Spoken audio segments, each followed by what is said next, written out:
vamos a pasar a lo que es la unidad 3, que es la derivada, y el primer tema es la derivada como razón de cambio, ¿sí? ¿A qué nos referimos cuando hablamos de razón de cambio? Para empezar, vivimos en un mundo que está en constante cambio, ¿verdad? Y pues los modelos matemáticos como estos nos ayudan a cuantificar, pronosticar esos cambios, ¿sí? Aquí en esta, una forma sencilla de explicar, ¿verdad?, esto es con el ejemplo de la velocidad, ¿sí? Aquí puse el ejemplo o la gráfica de un atleta, ¿verdad? De Usain Bolt, a lo mejor muchos lo conocen.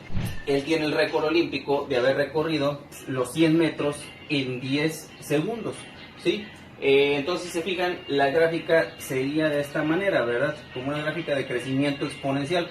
¿Por qué? Porque conforme pasan los segundos va aumentando la cantidad de metros recorrido, ¿verdad? Entonces, para no confundirlos tantos, cuando hablamos de razón de cambio promedio, estamos hablando en el ejemplo ¿verdad?, de Usain Bolt, del promedio de velocidad que él llevaba, ¿sí?, para recorrer en 10 segundos esos 100 metros, ¿sí? Desde su punto de inicio, que sería este, hasta el punto final, que sería este otro, ¿verdad? Entonces, razón de cambio promedio, el promedio de velocidad que él llevaba, ¿sí?, para todo el recorrido.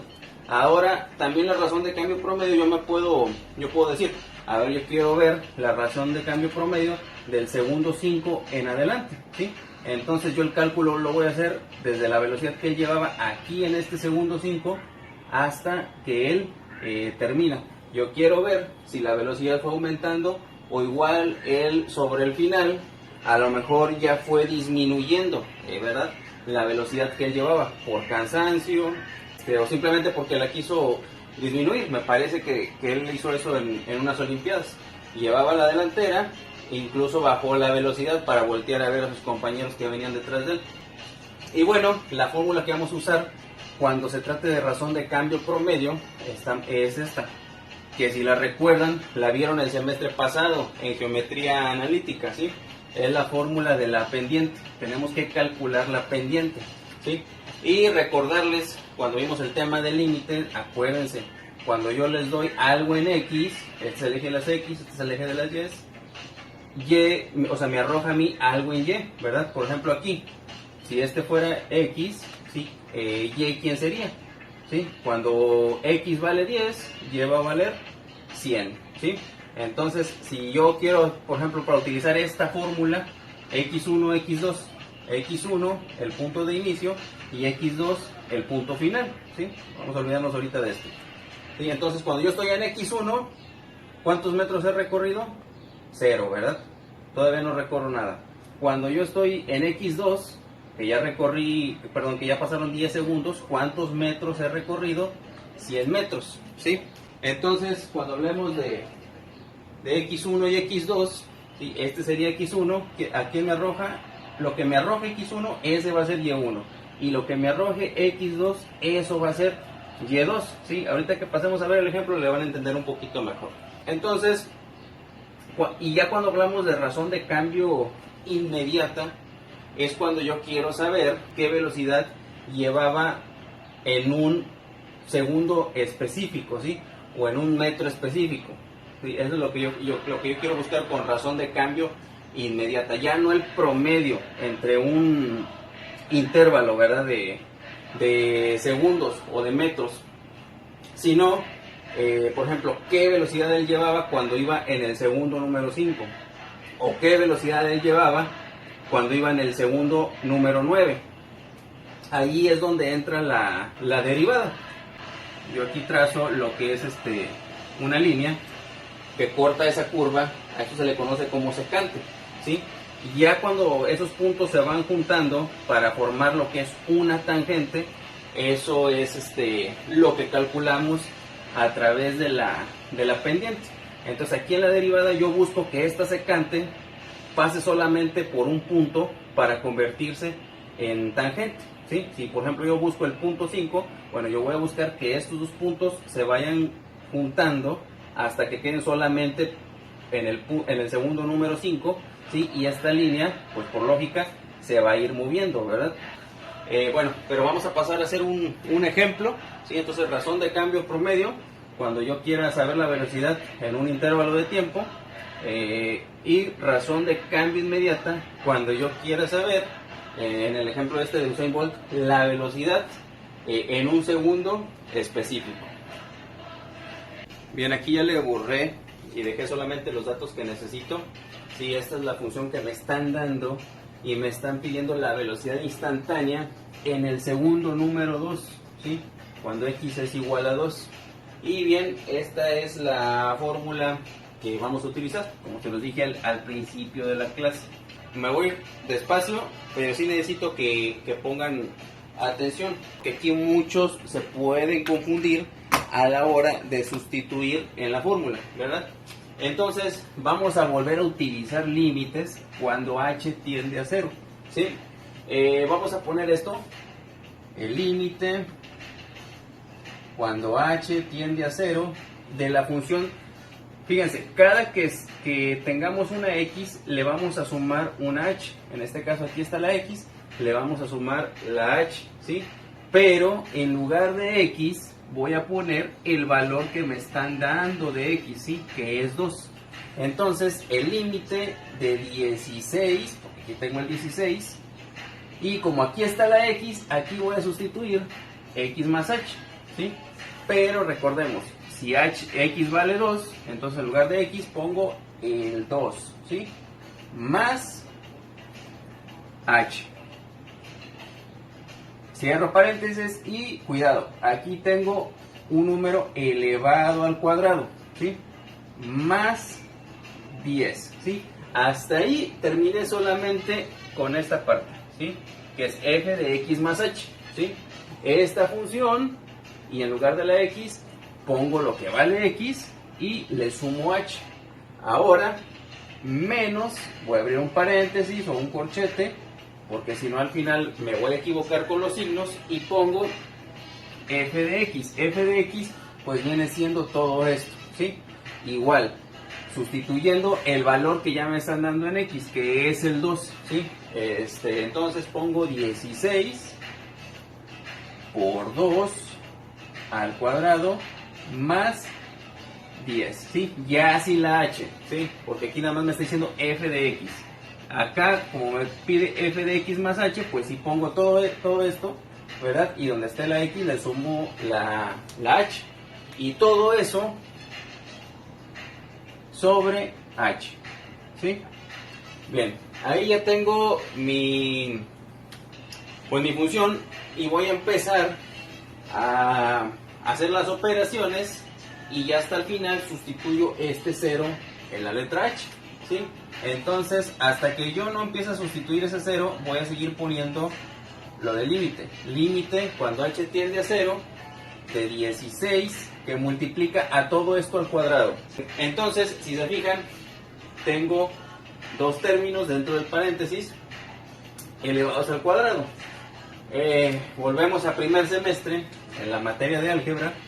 Cuando tenemos binomio al cuadrado, esta es la fórmula, ¿sí? El cuadrado del primer término más el doble producto del primero por el segundo más el cuadrado del segundo. En este caso el 2 sería la a y la h sería el b, ¿sí? Entonces voy a hacer toda esa operación. El cuadrado del primer término, que es el 2 elevado al cuadrado, más el doble producto del primero, que es 2, por b, que es h,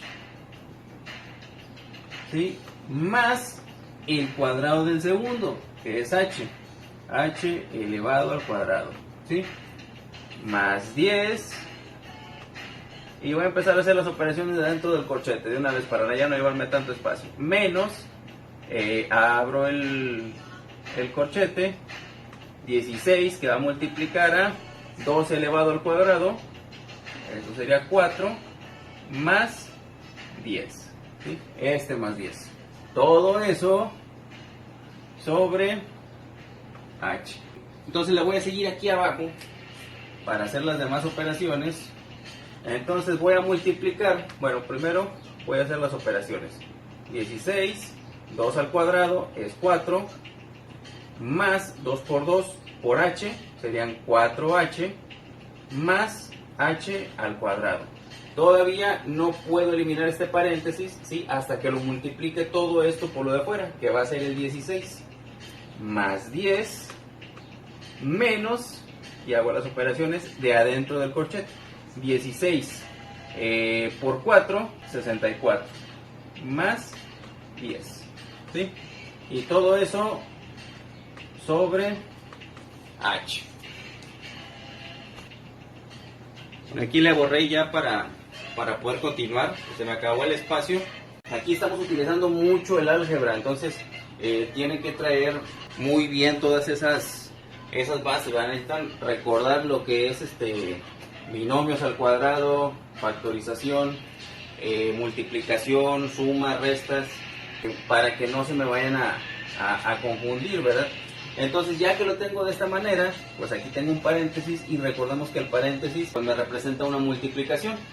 Vuelvo a poner límite cuando h tiende a 0 y empiezo a multiplicar el 16 por cada uno de los términos que está dentro del paréntesis. 16 por 4, 64. 16 por 4h serían 64h. Y 16 por h cuadrada serían 16h cuadrada.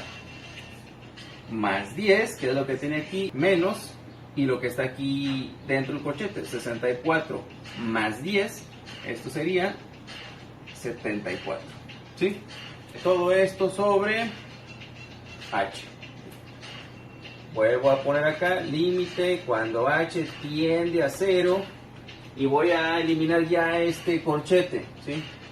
Tengo 64 más 64h más 16h cuadrada más 10 menos por más menos, y pongo el 74. Todo esto sobre h. Y bien, ahora lo voy a borrar un poquito aquí. Lo que sigue, términos semejantes, ¿sí? Los que tengan letra y con la misma potencia se pueden sumar o restar, y los que no tengan letra también se pueden sumar y restar. No se puede sumar, por ejemplo, esta h cuadrada con esta h, no son semejantes, o este h con este que no tiene h, ¿verdad? Que no tiene ninguna letra, tampoco son semejantes. Entonces hago las operaciones. Límite cuando h tiende a 0 y empiezo a buscar los que son semejantes. Primero, vámonos en orden. Primero los que tengan la mayor potencia, que sería este, ¿sí? 16h cuadrada. ¿Hay algún otro con h cuadrada? No. Vamos a irlo tachando para no confundirnos. Pongo 16h cuadrada, ¿sí? Y busco los que tengan la pura h, ¿sí? Aquí tengo este 64h. ¿Hay algún otro con h? No. Entonces voy a poner más 64h, ¿sí? Y ahora busco los que no tengan letra. Aquí tengo este 64, tengo este 10 y tengo el menos 74, ¿sí? Entonces, eso sí se pueden sumar. 64 más 10 me da 74. Menos 74 me da 0, ¿sí? Entonces, se cancelan. Y hagan la operación en su casa con su calculadora, ponen 64, le suman 10 y luego le restan 74 y les va a quedar 0. Entonces me queda solamente esto, ¿sí? Ahora lo que yo tengo que buscar, recuerden que si me queda 0 abajo, a la hora de yo querer dividirlo, me va a marcar un error en la calculadora. Entonces, para no meternos en líos, hay que eliminar esta h de abajo, ¿sí? Arriba podemos hacer una factorización. Por eso les digo que tienen que recordar esos temas, ¿sí? Entonces, pongo la h, le voy a seguir aquí. El límite cuando h tiende a 0, pongo la h en la parte de afuera y abro un paréntesis, ¿sí? ¿Por cuánto tengo yo que multiplicar h para que me dé 16h cuadrada? Pues sería por 16h, ¿sí? 16h, 16 por 1, 16, h por h, h cuadrada. Entonces serían 16h cuadrada. Más, ¿por cuánto tengo que multiplicar h para que me dé 64H, pues por 64 solamente, ¿sí? Por 64 sobre H, ¿sí? 64 por H, 64H. ¿Y qué es lo que tengo ahí? Voy a borrar todo esto. Bien. ¿Qué es lo que pasa aquí? Que estas dos H's se pueden cancelar, ¿sí? Recuerden que todo número dividido entre sí mismo va a ser igual a 1. Entonces este con este se van a cancelar. Y me queda solamente lo de adentro del paréntesis. Entonces pongo aquí límite cuando H tiende a 0 de 16H más 64. ¿Sí? Que es lo que me quedó aquí dentro del paréntesis. Ahora lo que voy a hacer ahora sí es sustituir. Esto es igual a 16. ¿A cuánto tiende H? A 0. Entonces 16 por 0 más 64. ¿Sí? 16 por 0 me da 0 más 64. Y 0 más 64 serían 64. ¿Sí? Entonces, la velocidad instantánea cuando está en el segundo 2 sería 64 metros sobre segundo, ¿sí? La velocidad promedio fue de 32 metros sobre segundo en el intervalo que va desde el segundo 0 al segundo 2, pero cuando él llega al segundo 2, cuando ya pasaron 2 segundos desde que él empezó a correr, la velocidad que él llevaba son 64 metros sobre segundo.